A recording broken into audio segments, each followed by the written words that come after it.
July is Minority Mental Health Awareness Month. I'll tell you why there's nothing minor about it as we journey back into the void of intelligence. July is Minority Mental Health Awareness Month.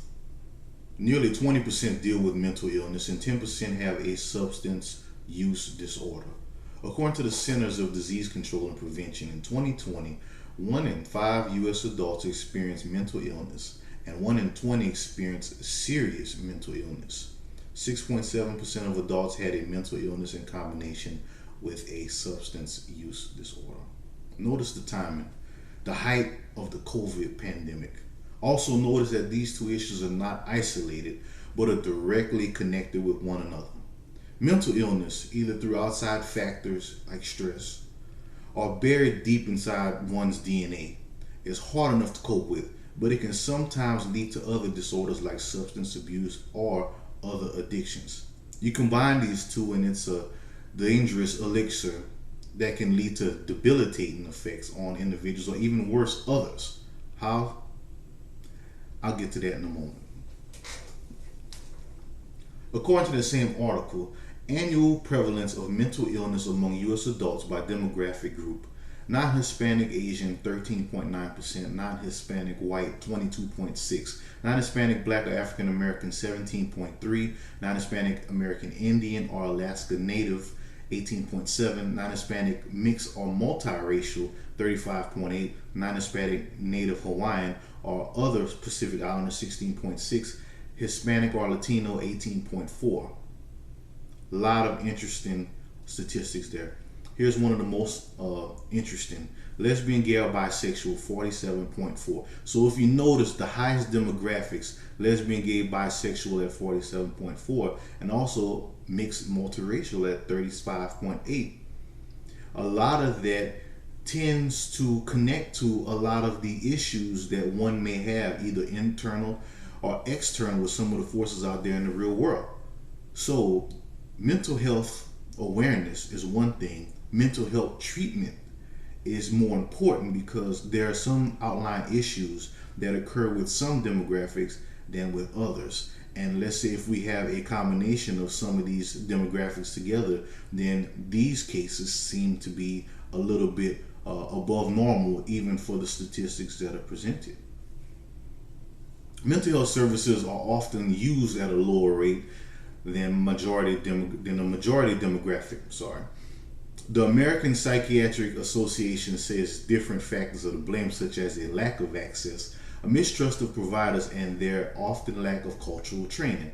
This disproportion ultimately leads to a vicious generational cycle of mental issues and or substance abuse in these demographics. So it's enough to not have the services there, but then if the services provided cannot reach the subjects that they're out there to provide services to, then the services sometimes don't reach the target, and sometimes it may even cause more harm than help, because in those statuses of mind, when a person is suffering from a mental illness or issues similar to mental illness, then what will happen is that sometimes they can become a little bit more disenfranchised and pushed even further into isolation, which can cause a spiral type effect into other different disorders, such as alcohol abuse or drug abuse, or even thoughts of suicide and whatnot.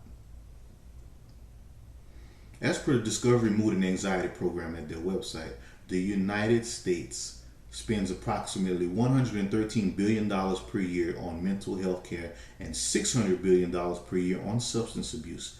These figures not only include the cost of treatment, but also account for lost wages, legal fees, the cost of imprisonment, prevention services, and the cost of medical complications resulting from these disorders. This may sound like an enormous amount of money, and it is, but when compared to the larger picture, this amount is quite small. Only about 6% of the national healthcare spending goes towards mental health treatment and services, despite the rising cost of mental health. Approximately 1 in 5 adults are diagnosed with a mental illness each year, and approximately 8% of adults in the U.S. are diagnosed with a substance abuse disorder each year. Studies have shown Nearly 60% of adults who have a mental health disorder do not seek treatment, and even more significant percentage of people do not seek treatment for their substance abuse disorder. Hence, the United States is doing as much as we see to provide help in those areas. However, if the help does not get there, then the treatment sometimes falls by the wayside, and then it is subject to fraud, abuse, and waste in regards to federal funding. Now, you add that on top of the 60% of adults who have a mental disorder that do not seek treatment. What is really the number out there of folks that are dealing with issues and just locking it away inside? It's got to be an astronomical amount of people that are out there suffering, and we will never know as they walk among us. That's why this is such a very, very critical topic in our nation, and a very critical topic throughout our communities, our minority communities as well as majority communities, because everyone suffers from something that can cause stress or some type of mental weight. We go further along into the article. The cost of mental health treatment, prescription drugs, residential treatment, outpatient mental health treatment make up the majority of the cost for mental health treatment, while inpatient mental health spending is decreasing dramatically over time. Mental health disorders such as depression, anxiety, schizophrenia, obsessive compulsive disorder, and bipolar disorder require prescription medication in combination with psychotherapy to provide the best clinical results. Prescription medications are necessary for the treatment of these mental health disorders, and depending on specific type of medication, it can cost an individual anywhere from $15 to $100 a month, regardless of their insurance coverage. Stop right there. So now, with the cost of mental health and the treatment of mental health, as it continues to go up, now we're getting less and less personal help in regards to therapy, and we're getting more and more prescription help. And to me, that's kind of an issue with what's going on today when we talk about universal health care, the cost, and trying to get the cost down for people who can't afford it, which are probably in most cases the ones who need it the most. But the twist is that with less in-person treatment and more prescription treatment, then you have the ability to charge more for the prescription drugs, which plays right into the hands of the pharmaceutical companies and those that are on Capitol Hill that are lobbying for those things. So instead of trying to get the prices down, so at least you have some type of leeway saying that, well, we can give you the prescriptions to go along with the therapy, or if you can't get to the therapy, we will allow you to be able to get these treatments at a cost that can help those the most. But we're still trying to get to a point where we either have a universal healthcare system or a more fair system to where we got drug prices down to where it becomes more affordable to those who can't get the federal funding that they do need so much. Psychotherapy on an outpatient basis can cost up to $100 per hour, and many individuals may require anywhere from 1 to 5 hours per week. For some, when you're talking about $500 a week, for some that may be as much as they make in an entire month if you're on some type of federal aid program, if you're on some type of either Social Security or disability, or if you have just a regular minimum wage job. It is nearly impossible to get mental health treatment and go to work and survive on, some would say, a starving wage. Private insurance and federal funding can cover these costs, but oftentimes there's a deductible or a copay. Rarely these services are 100% covered by insurance, and an intensive mental health care treatment program such as the 30-day residential treatment or partial hospitalization program can cost on average $10,000 to $15,000. Most residential and partial hospitalization programs accept private insurance. However, there is usually a deductible that must be paid out of pocket. State and federal mental programs are generally subsidized. However, individuals must meet certain criteria, and there's often a long waiting list to enter one of these treatment programs. So, in regards to the mental health pandemic, the ones that are sick and the ones that continue to get worse are the ones that can't afford the treatment. And for those that qualify, they are few and far amongst, because of the process and the amount of hoops that you have to jump over to be able to get the proper treatment from federal aid. We'll continue that in a second. With all of these funds, it should be easy, right? There are a lot of holes in the system. As per the Center for Primary Care at Harvard Medical School, since 2020 March, rates of depression and anxiety were up over 300%, and suicidal ideation has more than doubled. According to the Centers for Disease Control and Prevention, the CDC, a recent survey from the California Healthcare Foundation reported that over half of respondents were concerned about out-of-pocket costs for services and postponed care accordingly. And while many patients depend on referrals from primary care for mental health services, nearly 2/3 of primary care providers struggle to find community-based clinicians to refer to. This one hits a little close to home. In regards to the CDC, a lot of people don't go and get the care because, one, they know they can't afford it. Two, the time that it takes to qualify and jump through hoops and fill in the paperwork to even qualify or be amongst those that are in the pool to be qualified for help takes so long, and it takes so much effort and so many things to do in order to get it, that sometimes it can turn people away from even getting the help, especially in cases of like my situation where I have a son with autism. And it's pretty hard because even at such a young age, getting the diagnosis was a thing. And then over time is being able to fill out the paperwork to qualify for certain processes, because guess what? We're middle class. And unfortunately, the middle class gets squeezed right in the middle, because if you're on top of the spectrum, you can afford it and do not need the type of care or federal care, and you can just walk into any facility that you want because the check is going to clear. And then you've got those on the bottom where they can't afford it. They don't have any work due to whatever reasons that they don't have work or employment, and therefore their yearly earnings are low enough to where the government is going to say, hey, the antennas are going to go up, we can give this child the help that they deserve. Not to put any child over any other child, but the system is broken in a manner to where I shouldn't have to be rich to get qualifying services. I shouldn't have to not work in order to get qualifying services, because in those instances you have people that either don't work, choose not to work, or they have multiple children in order to get that threshold right above the case that they need to qualify for these certain services. We need more help in the system to where they can further scrutinize and be able to deliver services to everyone across the broad spectrum. This is where more money does need to come into play, because the money that's out there is not very efficient and is not being put into the places that it needs to touch those that need it the most. So what makes community-based mental health care so inaccessible and unaffordable? A simple yet major factor is that most mental health professionals do not accept insurance.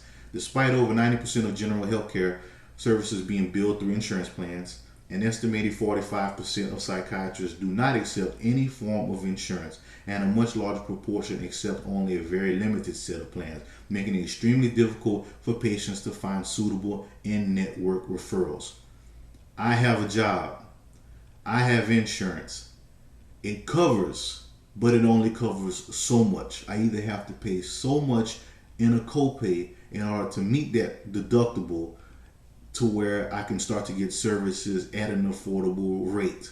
So now we are competing with sprained ankles, broken bones, sicknesses, and limbs on top of something that's going on between the ears. So it's very, very hard to choose, what am I going to save my money for my deductible for? In case my kid sprains an ankle, or somebody comes down with COVID or needs to go to the hospital for some sort of reason, or am I going to save that money so that way I can pay a deductible, so that way we can get checked mentally? It's very hard to make that decision, and within making that decision can cause even more mental anguish and stress. Therapists, psychologists, and psychiatrists are not, however, fully responsible for this lack of integration. Rather, there are at least 3 system-level barriers that have contributed to this crisis, making it all the more difficult for providers to participate in managed care networks at all. These 3 things, according to the same article. Number 1, mental health coverage limits. The Affordable Care Act did help create a bridge over the chasm in which conditions must be paid for my government insurance. So there's your Medicare, Medicaid, and whatnot. However, poor coverage and reimbursement by the federal government made the therapy game a pay to play in order for individual providers to be profitable. We're going to stack on that in a second, because even if you fall into a case where you get government assistance and government aid, the amount of paperwork, the amount of hoops you have to jump over in order to qualify, plus hoping that the money gets where it's supposed to go and the amount that is needed to go, combined to get to a level to where you do not always get the services that you need, either as much or at all, or poor quality. Number two, there are barriers into network entry from those providers themselves. Most major commercial insurance will require new requesting providers to undergo a credentialing and contracting process that can take several months to complete when there are no complications, and much longer otherwise. Entering the network as an individual gets hard as third parties help in the managing of the behavioral health plans, making it more complicated, as their job is to limit the use of services to increase profitability by the payers, the insurances themselves. Now you have to go through another separate entity to gain access to this pool of patients. Now, I'm a provider. I want to provide services, but it takes so much paperwork in order for me to get paid as a private provider that it discourages me from trying to help those that can't afford it, and it further pushes me towards those who can afford it in the pay-to-play system. Now, with the third parties being hired by the government agencies, it's supposed to help them differentiate and separate those who qualify, those who don't qualify. But in essence, their job really is to make sure that we provide services to those who need it the least. Therefore, we pay out less, and therefore we pocket the rest of the change as profit. Instead of we provide services to whoever in this pool, no matter how much help that they need, and despite how much that is going to take for them to be well off, which some people might not be well off at all. So hence the whole process of insurance in general. My job is to get the most money from the healthiest people, so therefore I don't have to pay out in services. Number three, practice fragmentation. Most practitioners work solo. However, filing the paperwork and going through these processes as an individual entity takes so long that you're going to spend more of your work behind the desk, at the computer, on the phone, instead of with your patients themselves. To me, it is a little bit discouraging, and that's why you won't see some of your best therapists amongst the group. You're going to see them alone, because they also have to try and make a living and pay back the education that they went out in order to help others. Three very important parts when it comes to not being able to get the services, or not the services and help not being able to get from point A to point B. Let's go to whitehouse.gov, May 31st, 2022. Around $280 billion were spent on mental health services in 2020, about a quarter of which came from the U.S. Medicaid program. See, it's coming. It's coming. It's not that it's non-existent. It's coming. It's just not going where it's supposed to, and it's not enough to help out the issue that's ongoing. But the complications of the process by the three issues above, the funds and the providers are not meeting where it should and how it should. And even if they did, the realization that it still may not be enough to cover 20% of the American public reported. For lack of a better term, it is very depressing. So what can we do? It's very hard to talk about mental health. It's also very hard to talk about mental health across minorities because of the generational gap of the help, not being able to get the help. We've been taught more to overcome. We've been taught more to just build ourselves physically stronger than mentally strong, and hopefully that overcomes. We're taught by hopefully by just sticking through and gritting our teeth and grinding that we're going to get over it. Times have changed. The issues have changed. Now we're dealing with so many different issues outside of just what's going on between our heads. Like I said, I have a son with autism. He was born with an issue. That's not even going to compare to the issues that he's going to gain as he grows up. I have issues. Some of my issues are based upon his issues. Some of my issues are based upon the relationship in my family with these issues. Some of the issues come from myself and my spouse, based upon the issues that we're having in our home. So that's just digging a little bit deep into myself. And in order to talk about mental health and mental awareness and mental illness, you got to be able to be a little bit vulnerable, I find. And once you realize and once you show that little bit of vulnerability, then you are able to accept help in places that might not necessarily seem as professional as sitting down on a leather couch.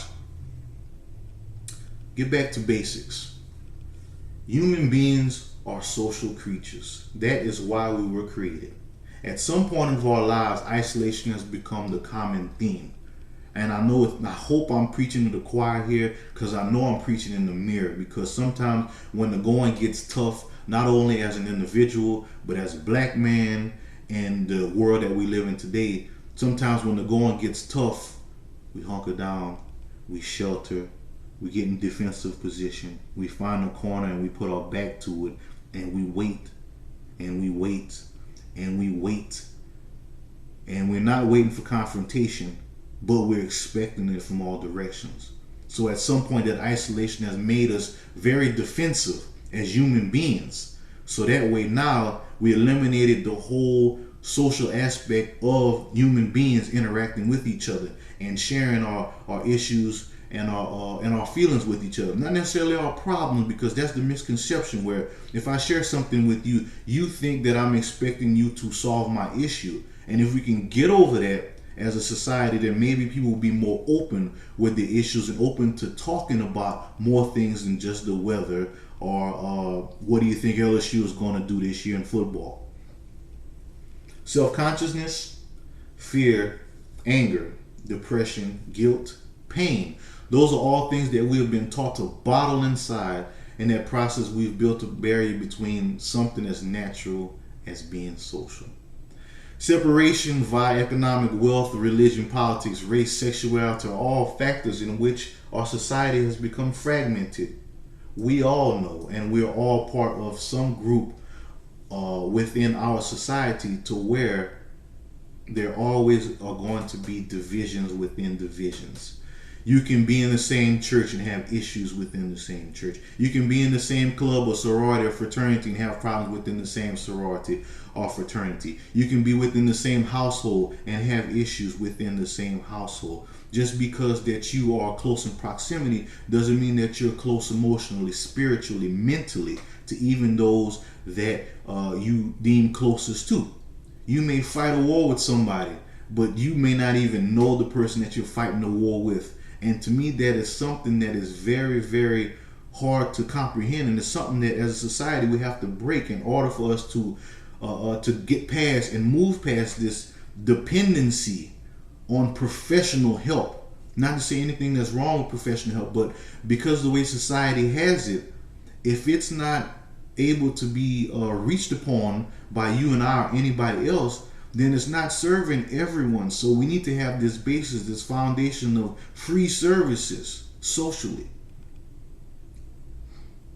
Lay on top of that the external conflict due to the job market, the 2020, 2021, and continuing COVID pandemic, and race relations across the world. Thank goodness there are no major elections for the next couple years, because there's also conflict that lays into a lot of the mental health issues that we have. People are worried about if they're going to have a job tomorrow. People are worrying if they go to job, if they're going to get shot tomorrow. People are worried about if I go to the job and don't get shot, that I'm going to catch COVID at the job. People are worried about when they get home, if their home life is going to be the way that they left it. People worried about if they send their kids to school, if their kids are going to come home. People thinking about doing things to others because they can't control their own lives. Yes, there is a point of accountability, but also there needs to be a level of empathy, a little bit of sympathy, and a little bit of care to our fellow man, because sometimes you may not even see the pain behind someone's eyes if you don't even communicate with them. You may be able to prevent that mass shooting if you see that person that's on the sidewalk or at the bus stop that is not looking like they're all there. A few kind words may help. It may not help, but at least you know that, you probably put some good karma into the air. You could have made that person, and you could have helped them out. Sprinkling in some good old-fashioned internal turmoil due to those feelings of lack of personal worth and not being good enough.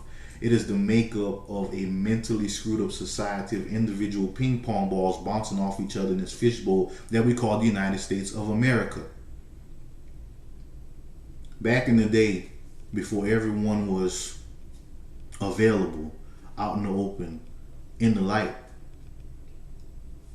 everyone was still who we thought they were, and everyone was who they were back in the day. Even before it was cool, there were people living alternative lifestyles. Unfortunately, it was not status quo for them to come out. They didn't feel safe. They probably weren't safe. So now we're talking about a society to where now I can't even be who I am in my own skin. I can't even leave the house unless I put on a facade of who people think I should be than who I really am. That in itself is enough to cause people, unfortunately, not harm to anyone else, which is the major deal today. The major focus is on the mass killings and the domestic terrorism. But now we're talking about people taking their own lives due to the uncertainty inside their heads, And that's just as serious because one life, though may not equal in amount to quantity as 100, 1,000, 2,000, 10,000, but that one life is still as precious when held to its own weight. So we got to make sure that there are avenues for everyone of all races, all sexual orientations, all religions, all creeds, all genders, because everything out there in the world is affecting somebody, whether it's abortion, Roe v. Wade, whether it's LGBTQ plus issues, whether it's Black Lives Matter 2 issues, whether it's the world is changing around me and I don't even know what to do for basic general white America, because guess what? They suffer too in their own different way. So we have to make sure that as minorities in Minority Health Awareness Month, that we recognize those that aren't minorities, because to not do that would be a little bit hypocritical. Okay? And all we want in America, in our society, is not just equality, but equity for everyone, fairness for everyone. I don't want to be on your level at the expense of what you're doing, which now that's how they pit different groups against each other to where, okay, Black Lives Matter at the expense of other lives. No, Black Lives Matter because they matter just as much as those. Just bump me up to the level to where we're equal, because we are more similar than what you think.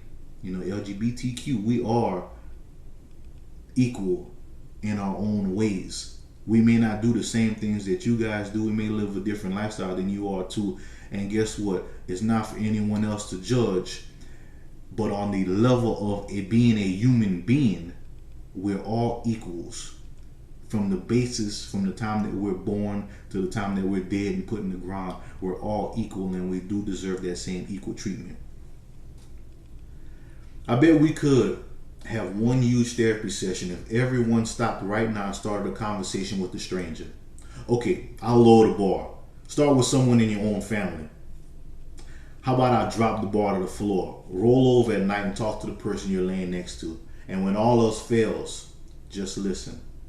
The amount of pressure you will release in just one selfless conversation in this hot air balloon called life may be worth any copay leveled upon you by the government or your private insurance. I'm not saying it's perfect, but I do believe that we as a community of different human beings have so much to offer each other and so much in common that it is unreal to take a step back and say, hey, why didn't I ever think of that?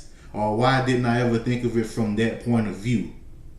Because we have so much of our own self-consciousness that we're afraid that if we show a little empathy to someone else, whether we agree or not, that we're giving up our own level of identity.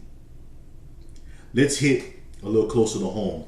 When you can't talk to the ones that you love, the ones you have the most in common with, that is a huge disservice, because you cannot expect to walk into an office with an overpriced couch and expect enlightenment in one session. It's not going to come from a book. The deficit in that professional's knowledge about you is so great that you will have to find yourself in a money trap till they get to the point where they're on the same level as you, and they know you as much as those that have either given birth to you, slept next to you in a bunk bed, been in a 20-year marriage with you, or etc., etc. It's a lot to ask for someone to step inside your mind, and you might not even be sure what's in there yourself. It's almost scary. It's like sending a canary into a mine. The purpose of sending the canary into the mine is that way you don't go in there and get poisoning from carbon monoxide or whatever gases that may be inside that mine. So expecting someone else to go into that steel trap of yours, get it and get out, that's a miracle. Not saying that it's not useful or unnecessary. These people have been put on this earth for a purpose, and God bless them for the lives that they have saved and the lives that they will continue to save in this environment and this temperature of a world where uncertainty is everywhere, and we're only one day away from the next pandemic or the next world war or the next fight. There are just so much untapped resources that can go a long way, and I'm talking about the human element, my friends. I believe if people had more access to a listening ear, the amount of unnecessarily violence in this country, suicide, domestic violence, hate crimes, have no choice to go down. And if that goes down, then it won't lead to the drinking or the gambling or the other types of physical abuse at home, abuse upon others, and these things to where I'm hurting, you have to hurt too. All we need is a little love. All we need is a little attention. All we need is a little bit of genuine concern.